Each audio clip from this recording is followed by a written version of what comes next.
하나님, 코로나19 팬데믹 속에 지금까지 지내온 하나님의 은혜에 감사합니다. 내 평생 돌아온 길 뒤돌아보니 오직 주의 은혜임을 고백합니다. 이제 말씀 앞에 섭니다. 말씀하옵소서. 종들이 듣고 순종하겠습니다. 그 말씀으로 살겠습니다. 생명을 이루어 주옵소서. 감사드리옵고 예수님의 이름으로 기도하옵나이다. 아멘. 사랑하는 성도 여러분, 행복하십시오. 성령 충만하십시오. 우리 전우자에 한번 인사하겠습니다. 지금까지 지내온 것 다 주의 은혜입니다. 지금까지 지내온 것 모두 주님의 은혜입니다. 할렐루야. 아멘. 지금 기쁨의 50일 부활 절기를 저희들이 지내며 부활의 메시지를 받고 있습니다. 나는 물고기 잡으러 가겠습니다. 우리도 함께 가겠습니다. 갈릴리로 돌아갔지만 물고기 잡으러 나간 베드로와 그의 제자들을 부활하신 예수님께서 신방하십니다. 신방의 메시지가 무엇이었습니까? 첫째로 영혼의 갈릴리로 돌아가서 첫 번째 부르심, 첫 번째 사랑, 첫 번째 사명을 다시 회복하라는 메시지였습니다. 둘째로 밤새도록 아무것도 잡지 못한 제자들에게 부활하신 예수님이 말씀하십니다. 얘들아, 너희에게 고기가 있느냐? 고기, 프로스파기온, 익투스. 너희에게 가장 귀하고 가장 가치 있는 보물이신 예수 그리스도, 하나님의 아들, 구세주가 너희 가운데 있느냐? 부활하신 예수 없는 인생은 빈 그물, 빈 배의 인생임을 말씀해 주십니다. 세 번째, 그 인생의 바닷가에 서 계신 부활하신 예수를 만나라. 내가 세상 끝날까지 너희와 항상 함께 있으리라. 약속하신 부활하신 예수 그리스도의 현존을 믿으라고 말씀하십니다. 부활하신 예수님께서는 그 아침에 손수 식사를 준비하시고요, 제자들에게 말씀하시죠. 와서 조반을 먹으라. 그리스도의 식탁에 그들을 초대하고 계십니다. 이것은요, 이제 너희도 내가 너희에게 행한 것처럼 너희도 사랑과 나눔과 섬김의 그 생명 사역을 이어가도록 하라 라고 메시지를 주셨습니다. 부활하신 예수님의 이 갈릴리 신방은 이것으로 끝나지 않습니다. 이제 갈릴리 신방의 진짜 이유가 시작되고 있는데요, 보통 진짜 이야기는 밥 먹은 후에 하는 경우가 많습니다. 또 아침 식사를 다 마치기까지 기다려 대화를 시작하시는 예수님의 배려를 볼 수 있습니다. 갈릴리 바닷가에서 부활하신 예수님과 베드로와의 1대1 심층 면접이 진행됩니다. 예수님의 질문이 무엇입니까? 요한의 아들 시몬아, 내가 이 사람들보다 혹은 이것들보다 나를 더 사랑하느냐? 세 번을 질문하시죠. 베드로는요, 주님 그러하나이다. 내가 주님을 사랑하는 것을 주님께서 잘 아십니다. 역시 세 번을 대답하고요, 그때 예수님은 내 어린 양을 먹이라, 내 양을 치라, 내 양을 먹이라, 목양 사명을 선포해 주고 계시는 것이죠. 갈릴리 바닷가에서 부활하신 예수님과 베드로의 1대1 심층 면접은 이제 부활하신 예수님께서 40일이 지나면 승천하실 것이고 이 땅에 남겨지게 되는 예수 그리스도의 몸된 교회와 그리고 예수님의 어린 양을 목양할 목자를 선택하여 세우는 일이었습니다. 그럼 오늘 첫 번째로 왜 예수님은 동일한 세 번의 질문을 하셨을까? 왜 베드로의 사랑 고백을 받으시고는 세 번 동일한 목양의 사명을 당부하셨을까? 첫 번째로 배신자요 실패자인 베드로의 영적 치유와 회복을 위함이었습니다. 요한의 아들 시몬아, 내가 이 사람들보다 나를 더 사랑하느냐? 부활하신 예수님의 이 세 번 질문, 이것은 실패자요 배신자였던 이 베드로에겐 매우 난감한 질문이에요. 자기 아픈 부분을 바늘로 찌르는 듯한 그런 질문이라는 거죠. 한 번도 아니고 세 번씩이나 동일한 질문을 하셔요. 그리고 억지로 베드로의 사랑 고백을 받아내려는 듯한 그런 뉘앙스가 있습니다. 그런데 여러분, 예수님께서 왜 세 번씩이나 배신했고 실패한 베드로에게 동일한 질문을 하셨냐라는 말이에요. 여러분, 보통 우리가 사랑 고백을 받을 때는 어떻게 하죠? 나는 당신을 사랑하고 있어요. 근데 당신도 나를 사랑합니까? 라고 고백을 강요할 때가 있죠. 이게 전제가 되는 거예요. 나는 당신을 이미 사랑하고 있습니다. 결코 배신하지 않겠습니다. 당신을 죽기까지 사랑하겠습니다. 나는 이 고백을 담고 이제 상대방에게 그 고백을 듣기를 원하는 거죠. 그러니까 예수님의 이 세 번의 질문은요, 나는 네가 나를 버려도, 네가 나를 떠나가도, 내가 나를 배신해도, 내가 비록 실패했다 할지라도 나는 너를 위해 기도한다. 나는 너를 끝까지 사랑한다 라고 하시는 예수님의 중보의 기도이고 예수님의 사랑의 고백이라는 말씀이에요. 부활하신 예수님은 베드로의 옛날 이름을 불러주시죠. 베드로야, 네가 나를 사랑하느냐? 이렇게 질문하지 않으시죠. 요한의 아들 시몬. 시몬은 여러분, 베드로가 예수님을 믿기 전에, 시몬이란 뜻은요, 의심하다, 넘어지다, 부족하다 라는 뜻이 있어요. 그런데 이제 예수님을 믿은 이 시몬에게 예수님께서는 베드로, 반석이라는 이름을 더해 주셨다라고 하는 거예요. 그런데 지금 베드로야 라고 부르지 않고 시몬의 아들, 요한의 아들 시몬아 라고 지금 불러주신다는 거예요. 이것은요, 나는 너를 너의 존재 자체로 사랑한다는 거예요. 너의 약함을, 너의 흔들림을, 너의 연약함을 인정한다는 거예요. 너의 배신도, 너의 실패도 이해하고 공감한다라는 말씀이에요. 이 사람들보다 나를 더 사랑하느냐? 어떤 번역에는요, 이것들보다, 두 가지 의미가 모두 맞습니다. 너희 다른 제자들보다 너 나를 더 사랑하느냐? 아니, 여기 있는 배와 그리고 여기 잡혀있는 153마리의 물고기보다, 그리고 이 사명을 감당하지 못하게 하는 너를 붙들고 있는 그 모든 것들보다 나를 더 사랑하느냐라고 질문하고 계십니다. 베드로가 역시 동일한 대답을 하죠. 주님, 그렇습니다.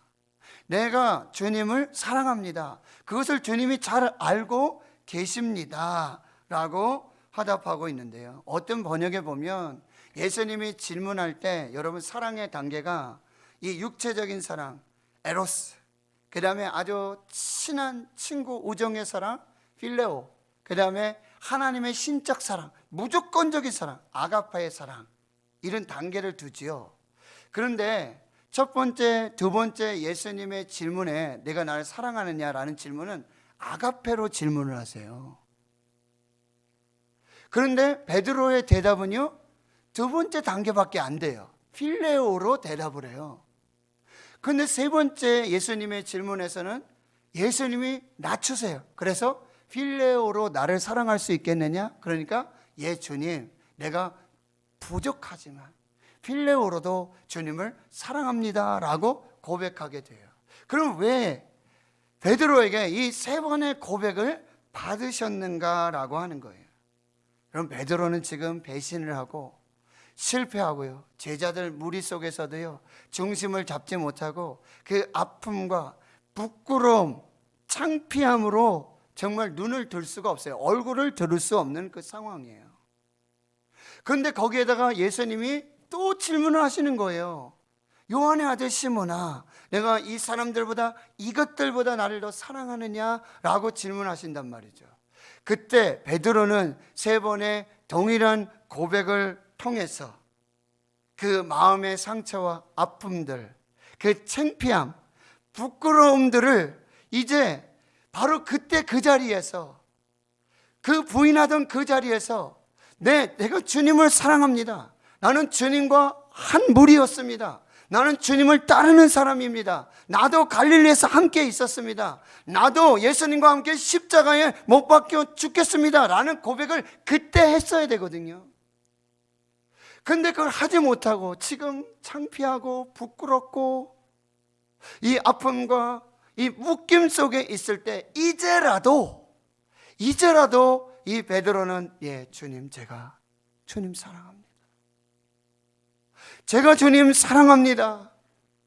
주님을 사랑합니다 라고 고백하면서 그의 아픔과 상처와 묶임과 창피함과 부끄러움이 사라지게 되어진 것입니다. 그제서야, 이제서라도 나를 사랑하시는 주님, 날 위해 십자가에서 죽으신 주님, 나를 끝까지 사랑하시는 주님을 나도 사랑합니다. 그때 그 자리에서, 그 현장에서 제가 고백해야 됐는데 이제서 고백합니다. 이때에 바로 베드로를 상처 입은 치유자로 회복시켜 주고 계시는 것이죠. 그렇습니다. 우리의 주님을 향한 사랑이 아니라 주님의 우리를 향한 그 절대적인 아가페의 사랑 때문에 우리는 비록 배신하고 실패하고 부끄럽고 낯뜨겁고 정말 연약한 그 자리에서도 주님께서 나를 사랑하시는 것처럼 나도 주님을 사랑합니다 라고 고백하고 다시 일어나서 주님을 따를 수 있다라는 사실이에요. 베드로의 영적 치유와 회복을 위해 3번의 질문을 하시고 3번의 사랑 고백을 받으셨던 것입니다.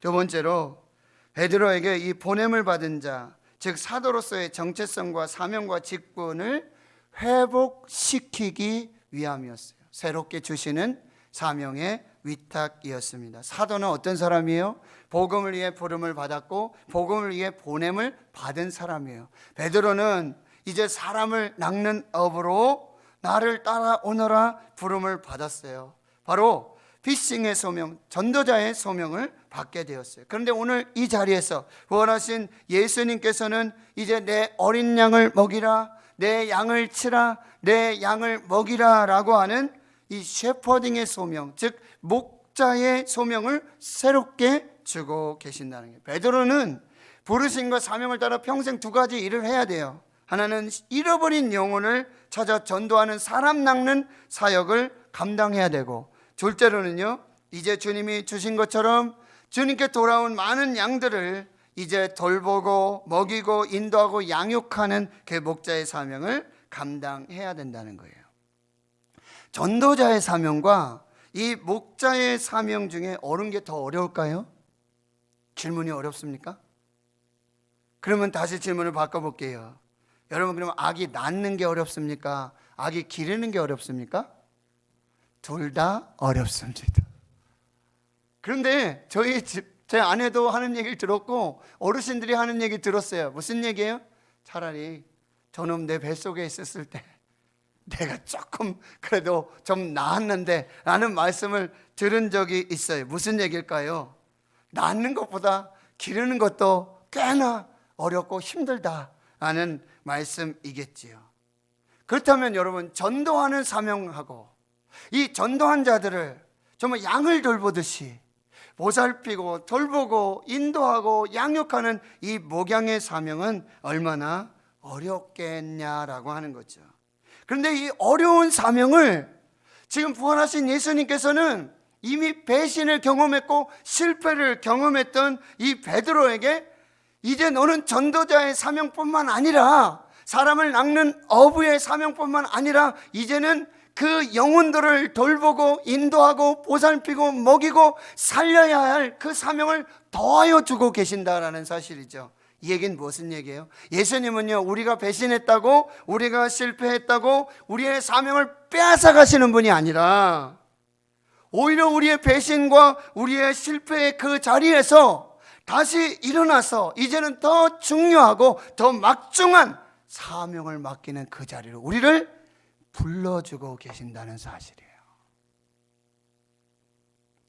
마이크로소프트, MS 창업자 빌 게이츠 회장이 있지 않습니까? 그에 져서 미래로 가는 길에 이런 글을 남기고 있습니다.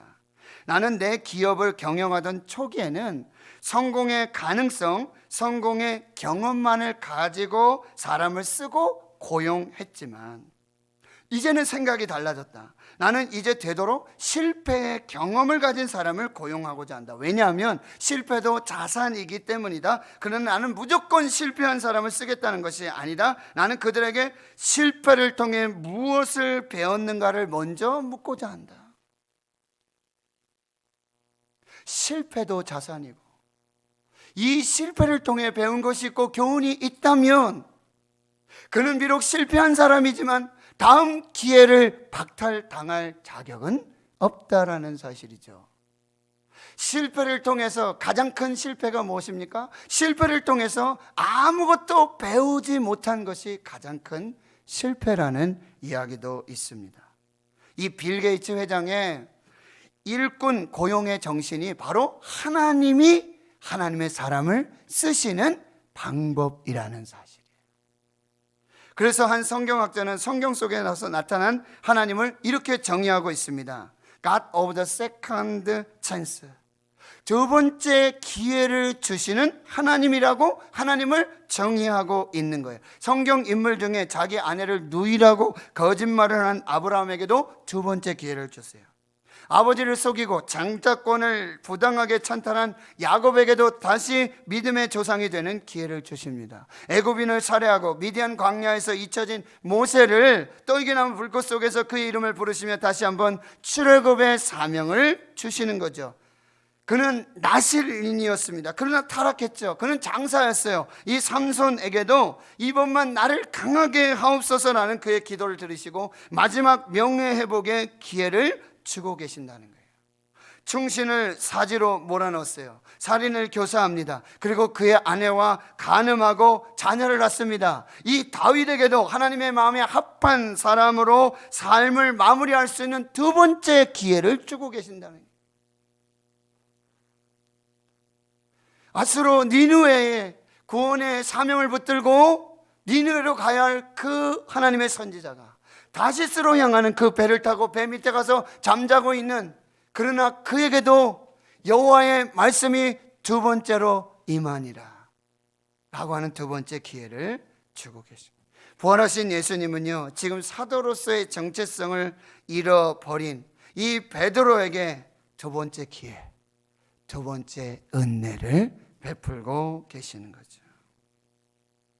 이것이 세 번 질문하시고 세 번 대답을 받으시고 그리고 새로운 사명을 주신 이유라는 사실이에요.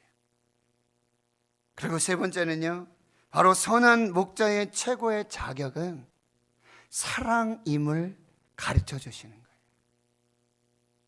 이제 목자로서의 새로운 사명을 부름받은 이 베드로에게 그럼 선한 목자의 최고의 자격은 사랑인데, 첫째로 하나님을 사랑하고 예수님을 사랑하고 그 사랑으로 예수님의 몸된 교회와 맡겨주신 예수님의 어린 양을 죽기까지 사랑하는 것, 그것을 마음에 새겨주기 위해서 요한의 아들 시몬아, 내가 나를 사랑하느냐?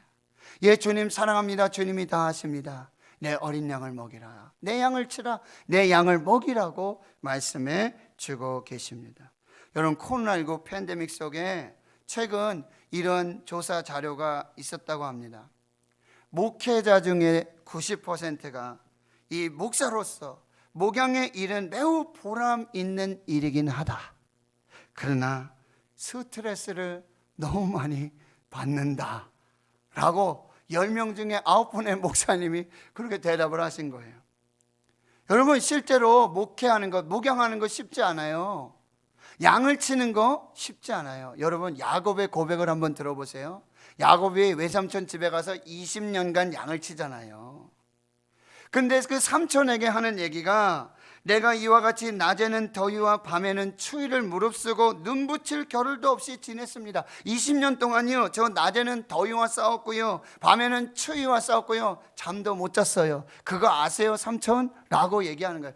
양을 치는 것이 이렇게 어렵고 힘들다는 거죠. 사무엘상에 다윗은 사울에게 이런 얘기를 해요. 주의 종이 아버지의 양을 지킬 때에, 다윗 목자였잖아요. 목동이었잖아요. 아버지의 양을 치는 막내 아들이었어요.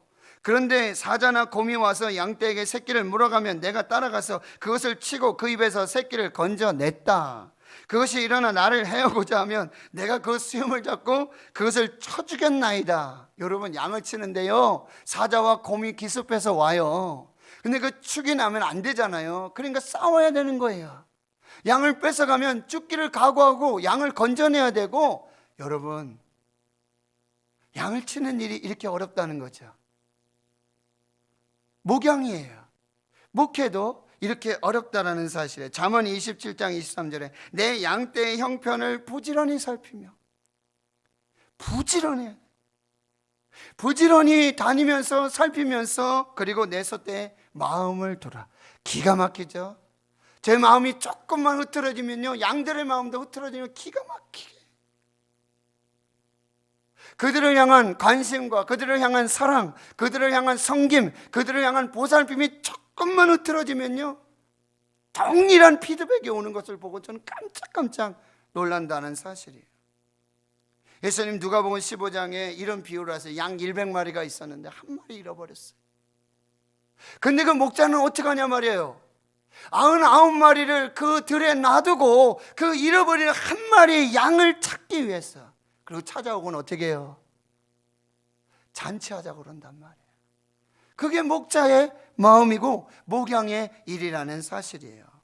요한복음 10장에서는 예수님 자신을 선한 목자로 말씀하시죠. 나는 선한 목자다. 그런데 선한 목자가 어떤 목자예요? 선한 목자는 양들을 위하여 목숨을 버린다. 그게 선한 목자다. 나는 선한 목자다. 그래서 나는 너희를 끝까지, 십자가에서 죽기까지 너를 사랑한다 라고 말씀하고 계시는 거죠. 왜 3번의 질문을 하셨어요? 왜 사랑 고백을 받으셨어요? 이제 부활하신 예수님께서 승천하시고 남겨주신 주님의 몸된 교회를, 그리고 맡겨주신 어린 양들을 관리하기 위해서는, 목양하기 위해서는 가장 최고의 조건이 사랑임을 알려주시기 위해서, 사랑으로 목회해야 된다. 사랑만이 양들을 살릴 수 있다. 사랑만이 양들을 지켜낼 수 있다. 제게 주시는 말씀. 교회를 위해, 양들을 위해 끝까지 사랑해라. 때로는 목숨 버리기까지. 무슨 얘기일까요? 자존심 버려라. 너를 버려라. 네가 죽어야 교회가 산다. 네가 죽어야 양들이 산다. 제가 죽어야 된다는 말이에요? 자존심 다 죽이고 끝까지 양들을 사랑해야 된다. 그 사랑만이 내 교회를 지키고 내 양들을 지킬 수 있다 라고 말씀하시기 위해, 그걸 새겨주시기 위해 3번의 질문하시고 3번의 답변을 받으셨다라는 사실이에요. 이제 부활하신 예수님, 이제 남겨두신 몸된 교회와 그 맡겨주신 양들을 위해 마지막 권면을 주고 계십니다. 그 첫 번째 권면은 뭐냐? 바로 선한 목자의 최고의 축복은 끝까지 사명 감당하고 하나님 영광을 위해서 죽는 것이다 말씀하고 있어요. 여러분, 18절과 19절의 말씀 보세요.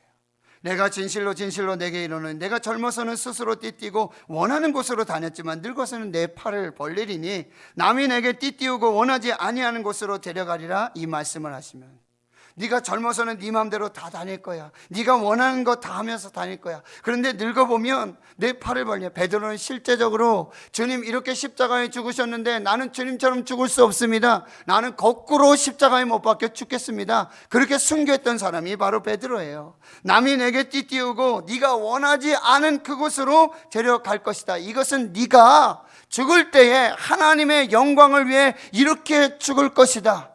이 목자의 사명은, 선한 목자의 길은 내게 남겨주신 그 양떼를 지키고 몸된 교회를 세우는 이 목자의 사명은 네가 죽어야, 네가 그렇게 죽어야 교회가 살고 양들이 살게 될 것이다. 아생 즉 교회사, 내가 살면 교회가 죽고, 아사 즉 내가 죽으면 교회 생이라. 이것이 수많은 우리 선배 목사님들이 가슴에 새기고 그 가슴에 붙들고 바로 베드로에게 주셨던 이 사명을 붙들고 나아갔다라는 말씀입니다. 두 번째는 뭐예요? 나를 따르라고 말씀하고 있어요. 이 부르심은요, 계속되는 부르심이었어요. 마태복음 4장과 요한복음 5장에 보면 베드로를 처음 부를 때 이제 사람 낚는 어부로 부르시잖아요. 이건 참 행복한 부르심이에요. 나를 그리스도의 제자로 불러주시는 참 멋지고 행복한 부르심이었어요. 그런데요, 공생의 말기 가니까요, 이제 예루살렘에 올라가는 십자가를 지러 가시는 그 길에 두 번째 부르심을 주시는데 뭐예요? 아무든지 나를 따라오려거든 자기를 부인하고 자기 십자가를 지고 나를 따르라. 두 번째 나를 따르라는 부르심은요, 너 죽어야 된다. 그리고 네 십자가 지고 나를 따라와야 된다 라고 하는 이 고통으로의 부르심이었어요. 근데 세 번째, 오늘 부활하신 예수님께서 베드로 너는 나를 따르라 라고 부르시는데 이 말씀 뭐예요? 너도 나처럼 십자가에서 죽어야 한다. 죽음까지도 하나님께 영광이 되는 가장 충격적인 마지막 부르심을 완성해 가고 계신다라고 하는 거예요. 이제 말씀을 정리합니다. 너는 나를 따르라. 그러면 따르기 위해서는 뭐예요? 이 부르심과 사명을 타인과 비교하지 말고 나를 따라오라는 거예요. 옆에 보니까요, 사도 요한이 있는 거예요. 만찬석에서 당신의 팔자가 누구입니까? 라고 질문하던 그 사도 요한이 따르고 있어요. 예수님이 사랑하는 제자예요. 그러니까 베드로가 묻습니까? 주님, 저 제자는 어떻게 되겠습니까? 라고 질문하니 주님 뭐라고 말씀하세요? 내가 상관할 바 아니다. 상관하지 말고 너는 나를 따르라. 비교하지 말아라. 그의 사명이 있고 너의 사명이 있고, 그의 죽음이 있고 너의 죽음이 있고, 그의 은사가 있고 너의 은사가 있다. 상관하지 말고 너는 나를 따르라. 두 번째는 뭐예요? 마지막, 기록된 하나님의 말씀을 의지하고 믿고 나를 따르라고 말씀하고 있어요. 24절 25절에 이 일들을 증언하고 이 일들을 기록한 제자가 이 사람이라. 여러분, 요한이 남긴 것이 바로 요한의 복음이고요, 요한 계시록이에요. 여러분, 부활하신 예수님께서 우리에게 주신 가장 놀라운 선물이 바로 성경입니다. 성경을 우리에게 선물로 주셨다는 거예요. 존 버년의 여러분 철로 역정을 보면 주인공 크리스찬이 이제 십자가 언덕 위에 도착하게 됩니다. 거기에 세 명의 천사가 나타나요. 그리고 첫 번째 천사가 내 죄사함을 받았느니라 라고 십자가의 죽으심으로 죄가 사여졌음을 선포해 줍니다. 둘째 천사가요, 그가 입고 있었던 누더기 옷을 다 벗겨버리고 새 옷을 입혀줘요. 이것은 부활하신 예수님의 은혜로 의롭다함을 받고 의의 길을 이제 걷게 되는 의인의 삶을 살게 되었다는 의미예요. 세 번째 천사는요, 그의 이마에 인을 칩니다. 이것은요, 이제 영원히 하나님의 소유가 되고 하나님의 자녀가 되었다는 증거로 그 머리에 인을 쳐주게 돼요. 그런데 여러분, 이제 그 십자가 언덕 위에서 이 세 천사들의 그런 선물을 받고 마지막 선물을 받는데, 이렇게 새롭게 출발하는 주인공 크리스찬에게 주는 새로운 선물이 있는데요, 봉인된 두루마리, 즉 성경을 선물로 주고 있는 거예요. 그리고 너는 너의 사명의 길, 부르심의 그 길을 달려가는 동안 이 말씀 가까이 하고 이 말씀을 읽으면서 이 말씀의 인도함을 받아서 그 사명을 천국문에 도달할 때까지 그 말씀 따라가고, 그리고 그 말씀을 천국문 앞에서 천사들에게 제시하라고 그렇게 말씀해 주고 있다는 사실. 이 말씀을 정리합니다. 하나님 성도 여러분, 부활하신 예수님께서는 배신하고 실패한 베드로를 찾아오십니다. 요한의 아들 시몬아, 내가 나를 사랑하느냐? 예, 주님 사랑합니다. 주님이 잘하십니다. 내 어린 양을 치라. 내 양을 먹이라. 내 어린 양을 치라. 세 번의 목양 사명에, 새로운 사명의 길을 주세요. 왜요? 영적으로 회복시키고 치유하기 위해서.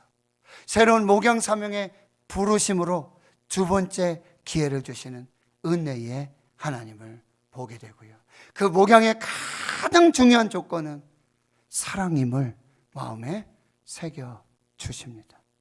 그리고 너는 나를 따르라. 너는 나를 따르라.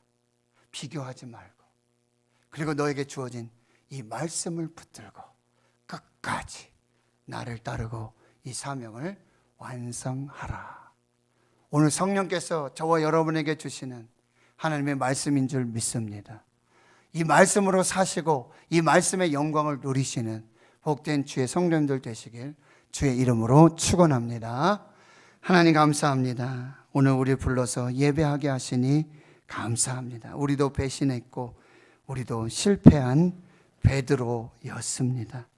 하나님, 오늘 말씀을 통해 우리에게 치유와 회복의 역사를 주시고 다시 선한 목자로서의 그 사명 붙들게 하시고, 이제 사랑으로 하나님께서 나를 사랑하시고 그리스도께서 나를 사랑하신 것 같이 그 사랑으로 이제 끝까지 십자가를 지고 주님 따르도록, 말씀 붙들고 나아가도록 오늘 주신 말씀으로 이 믿음을 지켜나가게 인도해 주옵소서. 감사드리옵고 예수님의 이름으로 기도하옵나이다. 아멘.